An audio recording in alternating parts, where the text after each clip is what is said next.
ನಮಸ್ಕಾರ. ಇವತ್ತು ಬಂದ್ಬಿಟ್ಟು 42ನೇ ಕ್ವಶನ್ನ ನೋಡೋಣ.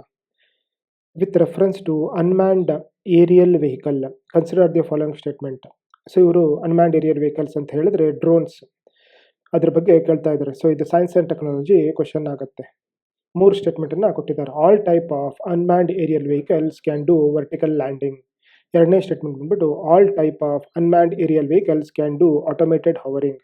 ಮೂರನೇ ಸ್ಟೇಟ್ಮೆಂಟ್ ಬಂದ್ಬಿಟ್ಟು all type of unmanned aerial vehicles can use battery only as a source of power supply. So ಇದರಲ್ಲಿ ಬಂದ್ಬಿಟ್ಟು ಆಲ್ ಟೈಪ್ ಅಂದರೆ ಎಲ್ಲ ರೀತಿಯಾದ ಡ್ರೋನ್ಸ್ನು ವರ್ಟಿಕಲ್ ಲ್ಯಾಂಡಿಂಗ್ ಮತ್ತು ಆಟೋಮೇಟೆಡ್ ಹವರಿಂಗ್ ಮಾಡ್ತವೆ ಅಂತ ಹೇಳಿ ಕೇಳೋದು ತಪ್ಪಾಗುತ್ತೆ. ಯಾಕಂದರೆ ಡ್ರೋನ್ಸ್ ಇದು ಅನ್ಮ್ಯಾನ್ಡ್ ಏರಿಯಲ್ ವೆಹಿಕಲ್ಸಲ್ಲಿ 2 ಥರ ಇರುತ್ತೆ. ಒಂದು ರೋಟರಿ ವಿಂಗ್ ಟೈಪ್ ಇರುತ್ತೆ, ಇನ್ನೊಂದು ಫಿಕ್ಸ್ಡ್ ವಿಂಗ್ ಟೈಪ್ ಇರುತ್ತೆ.